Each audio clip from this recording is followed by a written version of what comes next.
It is absurd that in this country, which has been built by immigrants, all of us are descendants of immigrants here in this country today. We have a proud history of being open, that there is no other way for him to come here lawfully, to open businesses, to try his mettle, to create new firms that are multi-billion-dollar, trillion dollars of value that he has created in the world, and other people like him. The government should focus on the security threats. They should focus on criminals. They could go after these folks like ICE went after these Iranians in the last couple days, many of whom had criminal convictions. They should not be wasting their time on people with expired fishing licenses who are student visas. The idea that the existence of the United States is threatened by immigration is absurd. It is just the opposite. The future of the United States is guaranteed and enhanced by immigration to this country. It is what will guarantee the growth. If there was no immigration, for instance, starting right now, the population of this country will start to shrink in the mid-2040s. What's going on, patriots? Welcome back to Founding Voice America, the unapologetic voice of truth, freedom, and the American way. Today, we're diving headfirst into one of the most manipulated and misunderstood issues in American politics, immigration, and I'm going to tell you what the mainstream media and their left-wing cronies don't want you to hear. Now buckle up, because this one's going to ruffle some feathers. So in this hearing clip, a congressman actually uses Elon Musk, yes, billionaire, business mogul, and probably one of the smartest men alive, as an example of how harmless visa overstays can be. He argues that Musk overstayed his student visa but ultimately contributed billions to the U.S. economy, so we shouldn't worry about these technical violations. Excuse me. That's like saying, hey, some people drive drunk and don't crash, so we should just loosen DUI laws. That's the logic we're working with here, folks. Now don't get me wrong. I respect Elon Musk. I respect what he's done. But let's be real. Elon Musk is not the typical visa overstay. He's the exception, not the rule. For every Musk, there are thousands of individuals who overstay their visas and disappear into the shadows of our system. Some end up draining our welfare programs, engaging in fraud, committing crimes, or simply bypassing the process that millions of others follow legally. But the left doesn't want to talk about that. Then we hear the real kicker, the argument that our immigration system is too restrictive. That's rich coming from the side that has let millions walk across our southern border without so much as a background check. You want to talk about restrictive? Try immigrating legally to the U.S. today. We have hard-working families in line for years, doing everything right, paying fees, filing paperwork, obeying every law, and they get left in the dust while the Biden regime hands out hotel rooms and plane tickets to a legal entrance. Where's the justice in that? Where's the American fairness in that? They say, America was built by immigrants. Sure, but not illegal immigrants. Not border hoppers and visa runners. Our country was built by law-abiding men and women who respected this nation enough to follow the rules. Now here's where things get dangerous.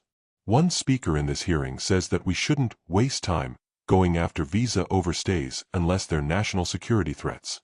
Excuse me, what? You mean we should just wait until someone with no legal status commits a crime or joins a terror cell before we take them seriously?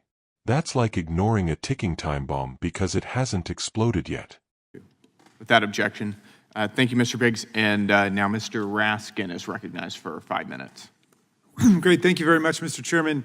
The distinguished gentleman from Arizona began by talking about visa overstays. And so, Mr. Norrister, I wanted to ask you about that. There's been a lot of discussion recently about a famous case of a visa overstay, that of Elon Musk, who had a student visa, was granted entry to the country, and then didn't go to school and said he never really wanted to go to school, but stayed and was able to get to work. And I wonder, in your response to the gentleman from Arizona, you said, or someone said that there's something like 500,000 people in this context. What are we doing about these visa overstays? And going back to your original comment, would we be better off if people like Elon Musk were kicked out of the country at that point, people who overstay a student visa or a work visa? Because my experience from traveling abroad is that oftentimes what we get in America is the most ambitious people, the people who want to work the hardest, create the businesses, win, Pulitzer Prizes and Nobel Prizes and so on. And he would seem to fall into that example. I mean, I guess he's in a category of his own, but somebody who was very ambitious and wanted to come here. But would we be better off making sure that everybody was kicked out of the country the day after their visa expired? We absolutely would not be better off. We'd be substantially worse off if that were the case, especially in that example of Mr. Musk. The reason why he did what he did with the student visas and then the tricky H-1B situation, everything, was because there was no other way for him to come to this country lawfully. And it is absurd that in this country, which has been built by immigrants, all of us are descendants of immigrants here in this country today. We have a proud history of being open, that there is no other way for him to come here lawfully, to open businesses, to try his mettle, to create new firms that are multi-billion-dollar, trillion dollars of value that he has created in the world, and other people like him. The government should focus on the security threats. They should focus on criminals. They could go after these folks like ICE went after these Iranians in the last couple days, many of whom had criminal convictions. They should not be wasting their time on people with expired fishing licenses who are student visas. Now, the government does do a good amount now, especially under this administration, of trying to track down some of these overstays, but it's not a high priority because they need to go after criminals and national security threats and people like that. Every dollar they spend and every minute they waste going after non-criminals and people who aren't national security threats is a waste. Okay, I think you're intimating views that are congruent with my own, which are we should make it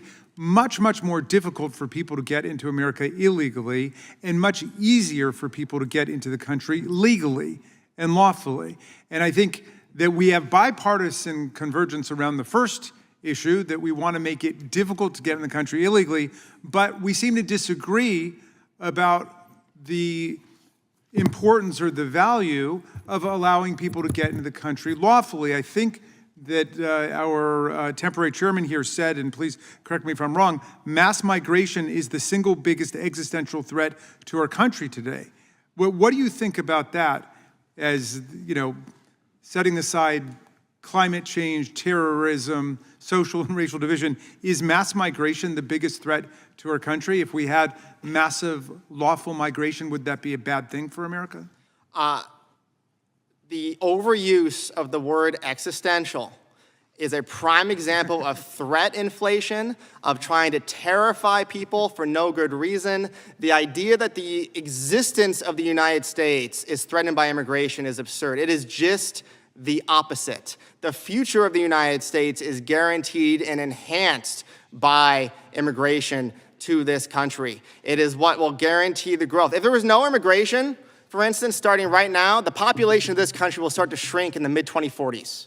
There will be fewer Americans. There will be a smaller America unless we expand or at least continue the legal immigration that we have now. Okay, so why do you think immigration has become such a vexed political problem? I know historically we've gone through periods of anti-immigration fervor and xenophobia, but if we've got the grounds for bipartisan compromises we've seen repeatedly, why do some people keep on wanting to use this as a political club?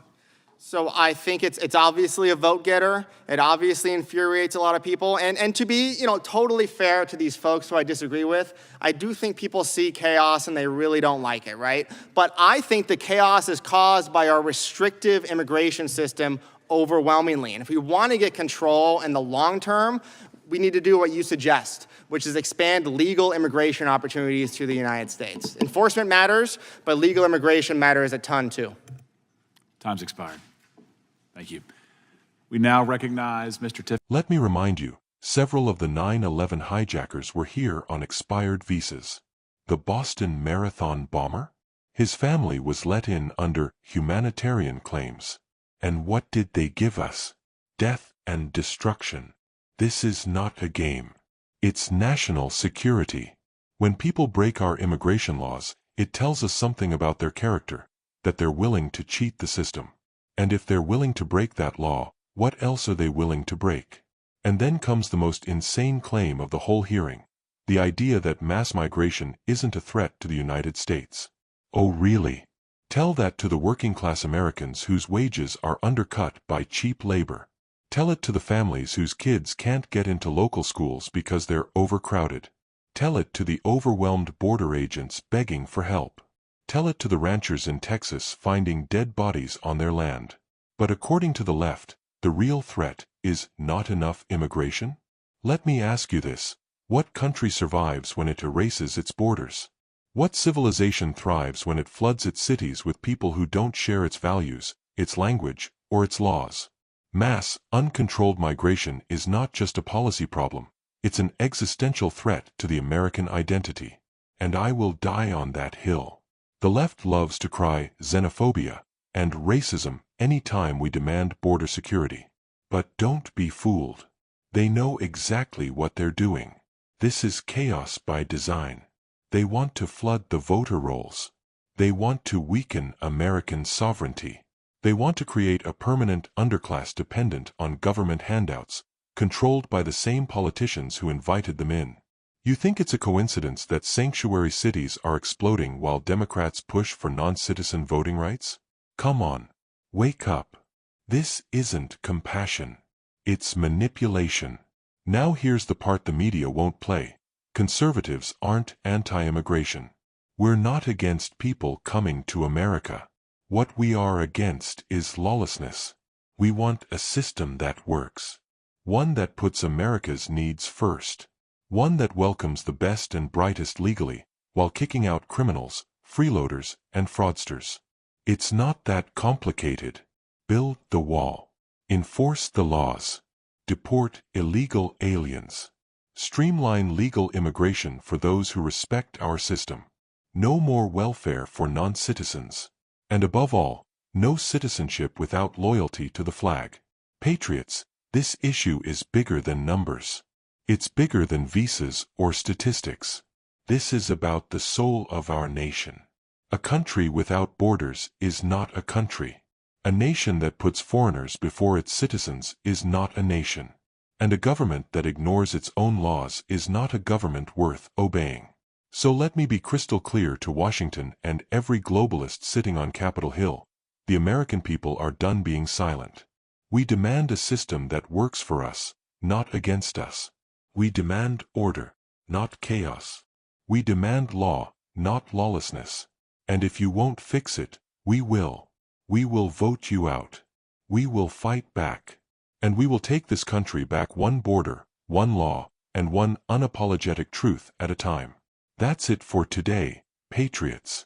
If you're sick and tired of being silenced, if you believe in America first, and if you're ready to stand up for our borders, our laws, and our people, hit that like button, share this video, and subscribe to Founding Voice America.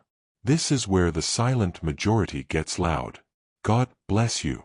God bless our brave border agents. And God bless the United States of America.